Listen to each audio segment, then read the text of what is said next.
Well, the weekend has come to a close, but we do not end things here just yet. For today, we're going to be doing two reviews. The first one is from Stardom's most recent event with Stardom Dream in Anjo. Now, if you guys are probably, what the hell is Anjo? Well, that is the town where in fact, Tam Nakano is from. So basically, this is Tam Nakano's country. So basically, she's in the main event teaming up with, of course, Sayuri Anu and, of course, Unagi Sayaka in a somewhat version of a Cosmic Angels Showdown. Now, the last time we had this was a while back for the artist belt, but this one is special. But also, this particular show it marks as the last match in Japan for Mina Shirakawa, who'll be making her way to the U.S. As you know, this was something that's been mentioned, and now it looks like this will be the last time. But the finale was something special because many of you know this. I'm a big fan of the Cosmic Angels, so we'll get to that. And then finally, of course, we'll do AEW Dynasty. So we had a lot of things taking place. Now, I know some of you probably were talking about the main event, about what happened. Well, I have to say, many of us may not like it, but we're going to get through it anyway, from A all the way to Z. And then, as always, we cap up our episode as usual with some news updates, with some what events the promotions are throwing out, who's booked, what matches are set, including developments that are happening in the world of wrestling as we speak. So, let's get ready for another episode of the Lead It Wrestle Zone.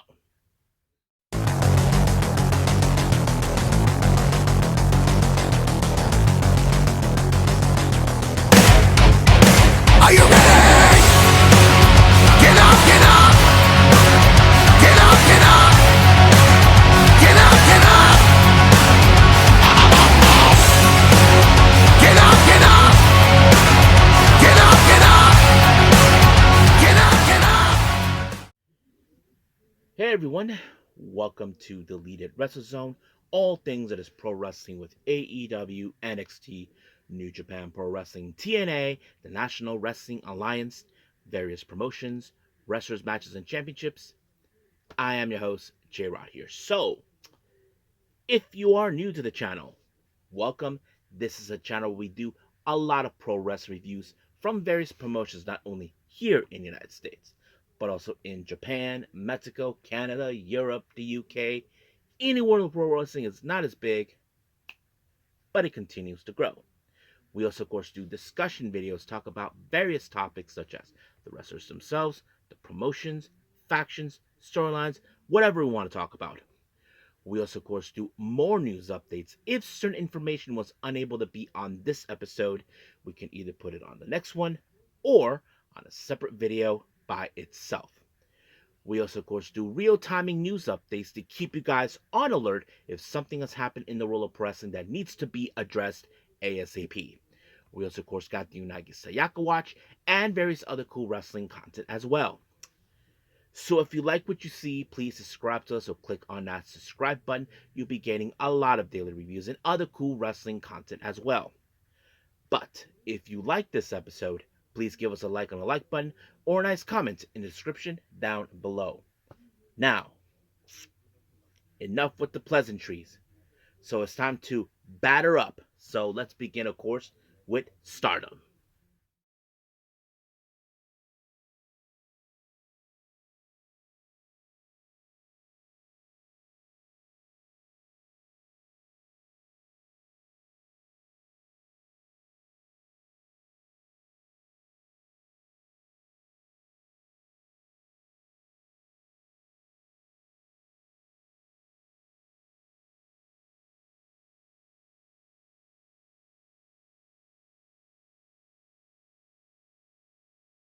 All right, so our first review, of course, Stardom Dream in Anjo. Now, as I mentioned before at the start of this episode, this is Tam Nakano country. So basically, you guys asked, this is the town of Anjo in Aichi Prefecture, where, of course, Tam Nakano's from. So, of course, it's an emotional timing because many people probably wonder, would this be the last time we see Tam when she retires? I don't know, because a lot of that is invitation. But however, let's just focus on what happens on this particular day and worry about it, the retiring thing, at another time. Now, as always, let's begin with our first match. Our first match we have, of course, is a 6-woman tag team match.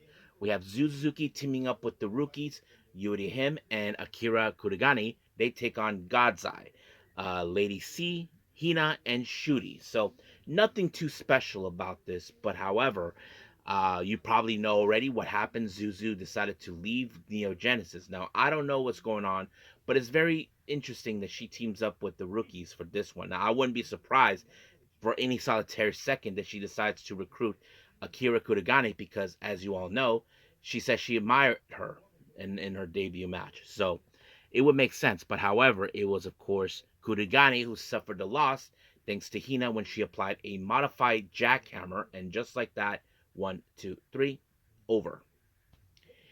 Next match, we have a three-way match. We have Ane Kanaya, who, as you know, is the much recent rookie that debuted not too long ago. That she faces against Fukigen Death and, of course, our current high speed champion, Mei Sira. Now, of course, obviously, Mei Sira is a prime target because she is the high speed champion. And, of course, anybody would win that belt. But, however, it did not go in that direction because it was Fukigen Death who walked away with the win when she applied the O'Connor roll on Kanaya. And just like that, 1, 2, 3, it was over.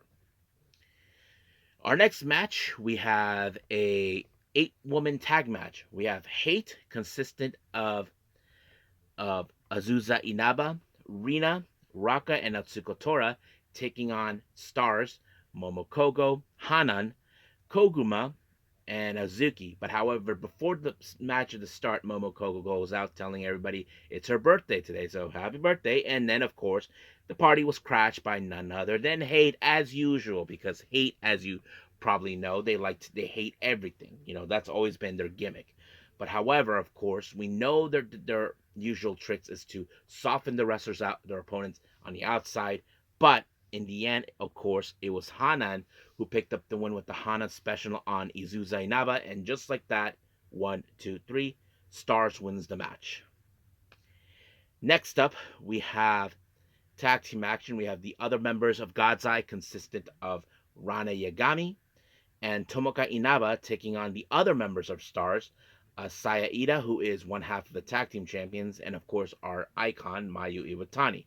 Now, of course, you probably can think that this is not an easy task for God's Eye when they face the icon, because the icon, of course, is the one who is the true hero who always wins her matches. However, in this match, it was Ida who picked up the win as you with her usual lariat onto Yagami, and just like that, it was over. Now, our next match, this one is the Gauntlet match, Mina Shirakawa versus EXV. So, those who know this is a tradition that Stardom does every single time when they send off their wrestlers, where, of course, um, they have to face their opponent in 1 minute time. Now, some people say 1 minute is nothing. You're maybe right. I agree with you, but that's what makes this match interesting because you don't know how far their body will give out. Let's say they do win their first match. You know, that's always been the case. But however, let me pull up the phone because some of the results were here and I didn't even post it on my notes here. I was too exhausted for anybody that would ask. Give me a second here.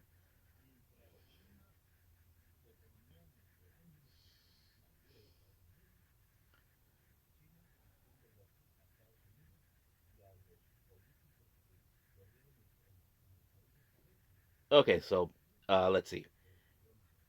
Her first match was against Micah. Oh, never mind. It was 3 minutes.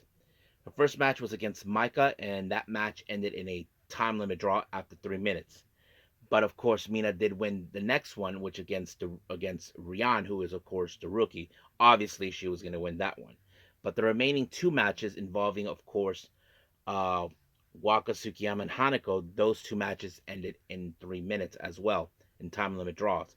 However, there were other gauntlet matches that took place. I mean, we had, of course, Saya Ida also ended in they went into the whole tradition for the 1 minute, basically.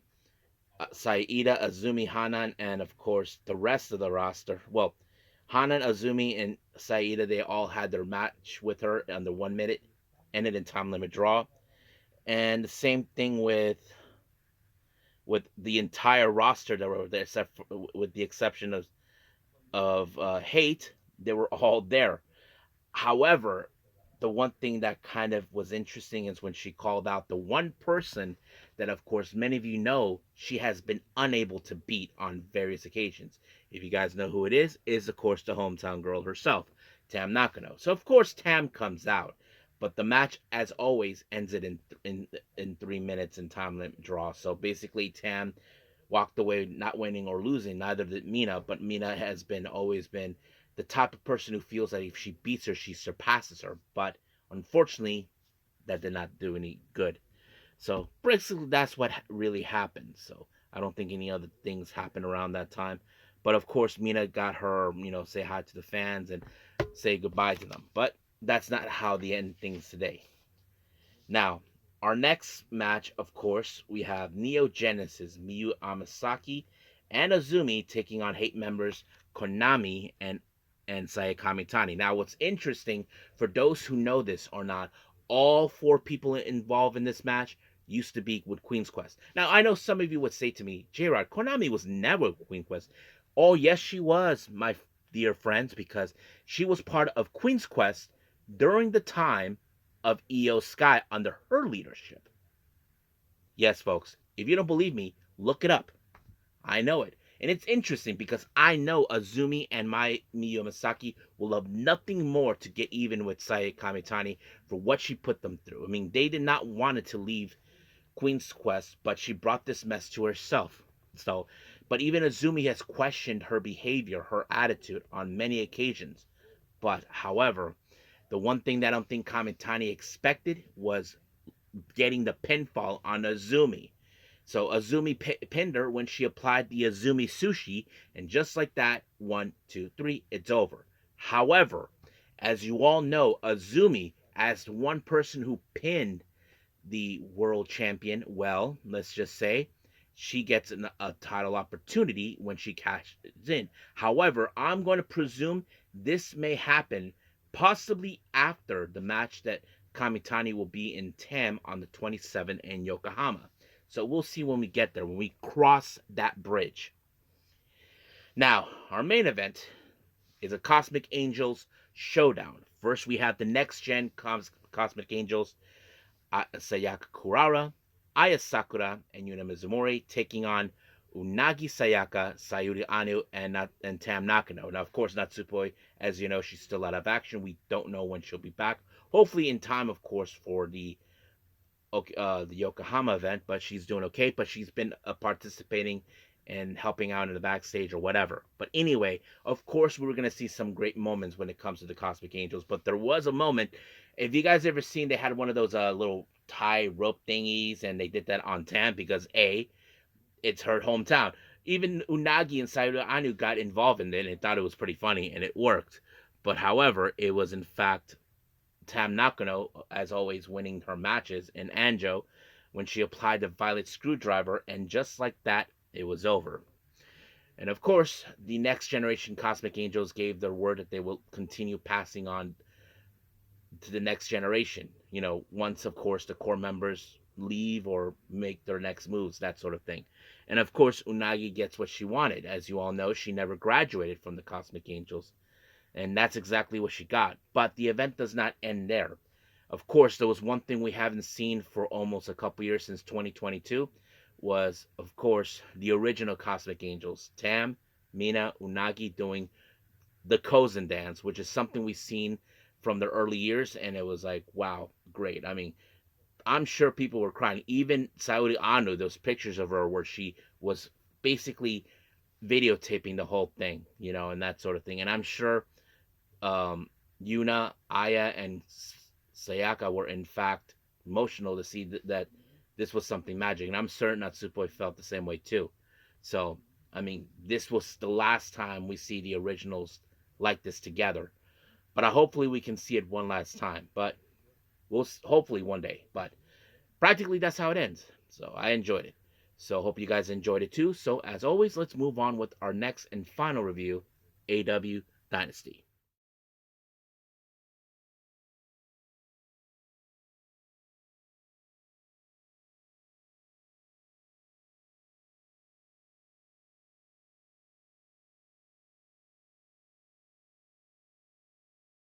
Okay, AEW Dynasty. So let's begin, of course, with the two matches involving Zero Hour.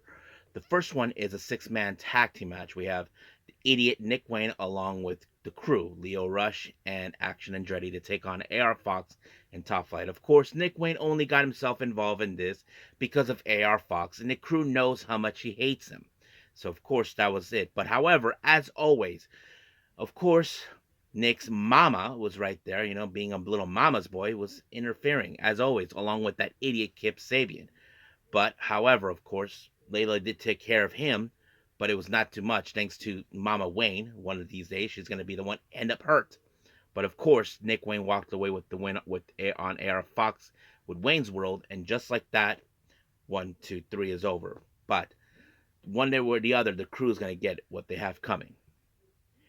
Our next match involving the Zero Hour, which is the last one, Max Caster, of course, was his usual rant of the best wrestler alive. He made an open challenge, but to our surprise, is the return of his former tag partner, Anthony Bowens. Yup, no, expecting neither was he. But of course, it was Anthony Bowens who walked away with the win when he gave him a KO and knocked him down, and then pinfall 1, 2, 3, done. Now, let's begin part of the main card. Well, majority of the main card. As always, we have the opening first round of the Owen Hart Tournament. We start with the men's. We have the aerial assassin Will Ospreay taking on Kevin Knight. You probably can guess how this was going to be. It was a spectacular back and forth, but it was Will Ospreay with the hidden blade, and just like that, 1, 2, 3, he proceeds into the next round. Now, he is one of my few picks that I think would win this tournament.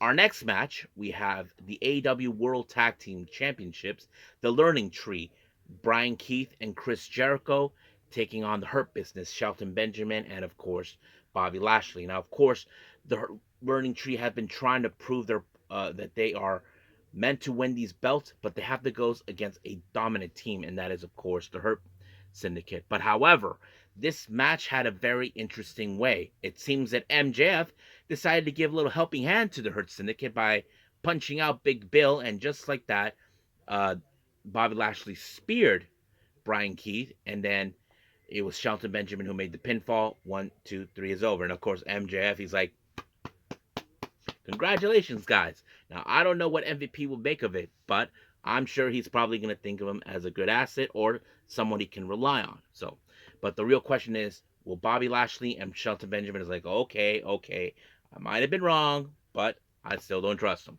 I don't know, but we'll see. Our next match, we have the women's of the Owen Hart Tournament, first round. We have Julia Hart versus Mercedes Moné. So, of course, we all know that Mercedes Moné most likely could be the next person to win this tournament. And of course, Julia, we know how aggressive she has become over time.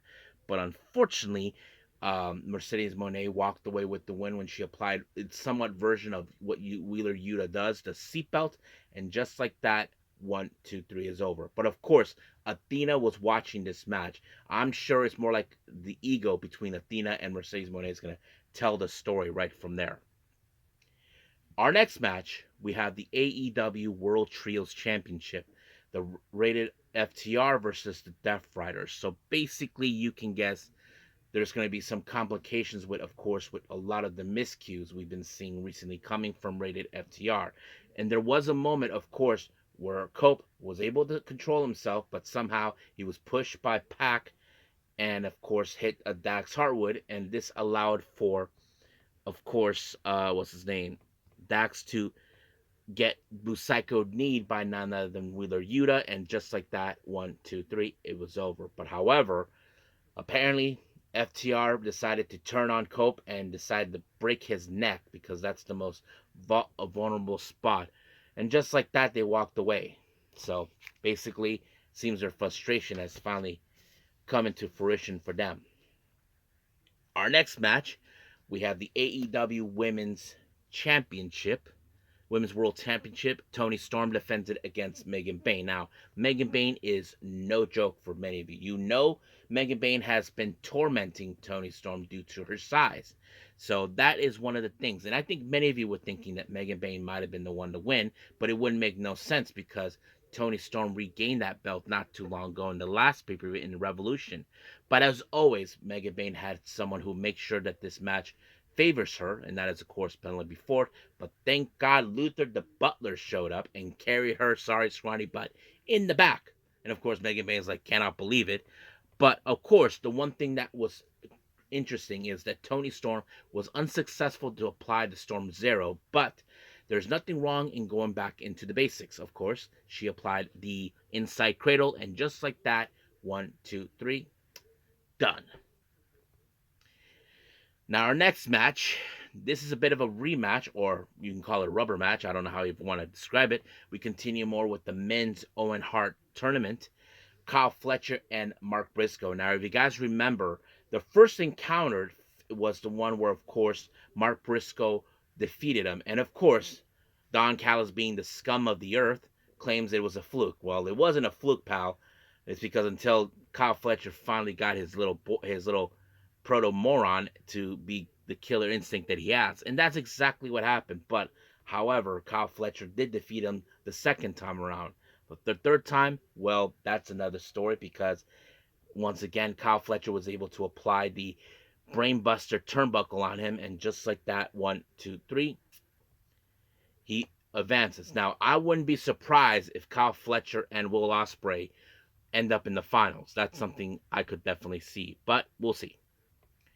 Our next match is the ROH World Championship in a, of course, title versus mask. Now, as you know, Bandito made his return to Ring of Honor and AEW not too long ago. But however, Chris Jericho decided to attack Bandito's brother, Gravity, basically removing his mask, insulting him in front of his family. But however, of course, Brian Keith tries to ensure that this match goes into Jericho, but luckily Gravity showed up and took care of business, and then Jericho used the bat, and then just like that, 1, 2, 3 is over. But however, appears Mama Bandito and Sister Bandito decided, oh hell no. They told Aubrey Edwards there was a bat. So she looked to investigate, and there it was. And of course the match was reversed and decided to restart. But of course Jericho did not like that, but luckily Bandito took care of business, took him out with the 21 plex, and of course Bandito, 1, 2, 3, brand new ROH World Champion, and also two-time, in case anybody remembers. Yes, he was a former ROH World Champion, in case anybody asked. So yeah. Now, our next match is for the TNT title in a no time limit match. Basically, no interference from anybody, no seconds. This was a decision that was made between both Daniel Garcia and Adam Cole. And you know that they were going to plan to put everything in motion, how they're going to go. I think some people feel maybe the TNT title was not prestige enough in Brian and Daniel Garcia, despite that he's a talented wrestler, but that sort of thing. But Adam Cole had to dig a lot more deeper. He applied 2 Panama Sunrises in order to put away Dan Garcia, but it was the boom that made the final call, and just like that, 1, 2, 3, brand new TNT champion, and just like that, it was over. Now, our next match is the AEW International Championship in a 3-way. Ricochet versus Speedball Mike Bailey versus Kenny Omega. Now, of course, it was no secret to me that Ricochet was trying to play smart, where he decided to stay outside of I'm just going to let those two fight it off. And then, of course, the one moment he steps in, he tries to find a way to get through. But that's how we've been seeing the entire time with Ricochet. Try to play the smart game, but unfortunately, he no longer had to stay around. But Kenny Omega applied what I think was an avalanche one-winged angel on Ricochet, and just like that, 1, 2, 3, he retained the belt, and of course, just like that. But however, a figure from his past reemerged, someone who, of course, he had dealt with back in Japan, We're talking about the Rainmaker, Kaguchika Okada, our current AEW Continental Champion. However, many of us have been within, of course, certain circles that I know of, been thinking, what if there's the possibility of combining both the international and the continental championship? That's something that could be possibly happen, which mildly explain why Okada made his presence known. But we'll see what happens until then. Now, our main event, the AEW World Championship. However, I may not like how this match ended, just to be fair for all of you. But there are certain things I did like that went on throughout the entire thing. Swerve Strickland versus John Moxley. So yeah, basically we were gonna see that taking place. However, as always, John Moxley saying that he is trying to save AEW from its fakeness, with people being wannabe rock stars, wannabe rap stars, all this other stuff. And of course, Marina Shafir was there, trying to get involved, but Nana tried to take care of it. But Mox accidentally put her in the cutter, and just like that, it just went to hell. However, of course, Mox took out the referee. Hangman showed up, seemed like he was trying to do, of course, the buckshot lariat. Now, we don't know exactly to what extent. Was it meant for Swerve or was it meant for John Moxley? But however, the Death Riders decided to put an end to that. But unfortunately, it seems now the Death Riders may look like they have some new challengers for the AEW World Trios belt, and that is, of course, the Ops. Samoa Joe, Hook, and Shibata. So that, to me, that's one part I think I could definitely see. The Ops are making headways. Most likely, they could actually be the team that could defeat, of course, the Death Riders. But however, in the ring, Swerve did the Swerve stomp on Moxley. But the problem was there was no ref.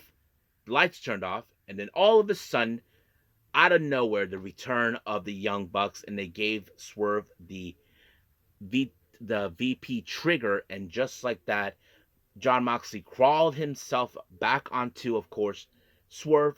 1, 2, 3. John Moxley retained the belt. Now, I may not like the ending, but the real question is on the story is, why did the Bucks decided to help John Moxley? There was still some things that was still the conspiracies that people mentioned. Some people mentioned that what if the elite, along with, of course, the Death Riders, were in cahoots. Now, this is, of course, before the Bucks decided to skip town. We don't know what's the extent of that, but we'll just have to wait and see. So, but like I said, I did not like the ending. But the real question I think many of you need to ask, who's going to be most likely to dethrone John Moxley? I guess many people have to wait that it could be, of course, someone who may be able to win the Owen Hart Tournament for All In. That is something that we could definitely see. Most likely it could happen, but we just got to wait and see until then. But like I said, I did not like the ending. But I think many of us are getting sick and tired how this whole thing turned around. But hopefully something can change on that. So until then, we'll end things here with AEW Dynasty and move on with the last and final thing, news updates.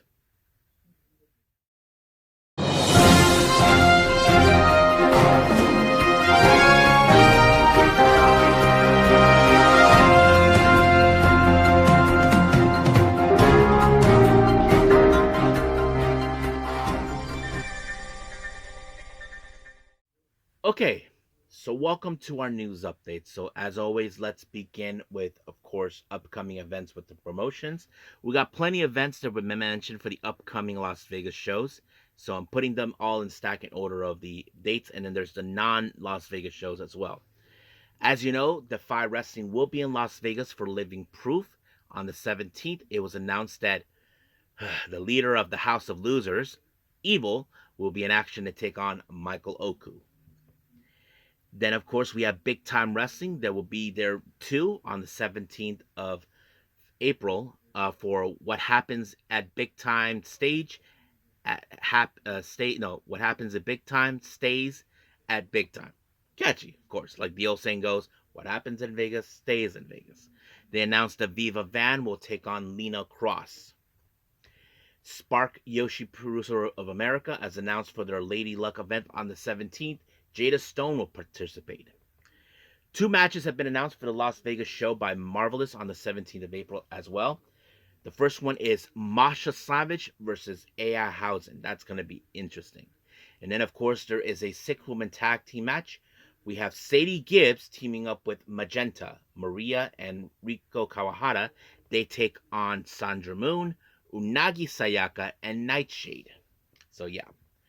Then, of course, we have Texas Wrestling Cartel for Mob Ties on the 18th in Las Vegas. There's a 4-way match. Vin Parker versus Brian Keith versus Pac Ortega versus Jonathan Vega. And then, of course, the ID Championship Tournament will be taking place on the 18th with Future Stars of Wrestling. For the opening round, we have Sean Legacy versus Ricky Smokes. And then, of course, as you know, Deadlock Pro Wrestling will be doing a 2-day event in Japan for Fight Spirit Rising. On night 2 on the 25th of April in Shinkiba, they announced Adam Priest versus Fuminori Abe.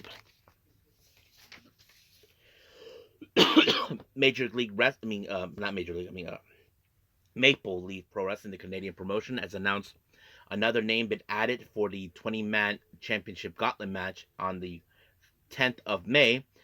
Former New Japan World Television Champion El Phantasmo has been announced to participate. So I don't know how many names have already been counted, but yes. And then finally, as you all know, Kitsune Women's Wrestling have announced another name participating in the 2-day event here in San Diego on the 7th of June, and the other on the 8th of June. You may know her, Alex Gracia, better known as Pink Dreams. Many of you have seen her. She dresses all in pink and all that. So yeah, so she'll be participating, and this is also another motivation for me. I definitely got to see. I'm a big fan of Alex Gracia. So yes, I think that's pretty much it for the upcoming events. Now on to some developments. I want to get congratulations to, of course, Shivam. Those who don't know who he is, Shivam is a former world champion in Thailand's promotion Setup. He announced that he is going to be a dad. So congratulations, man. And then finally, as you know, this was reported by Fightful Select.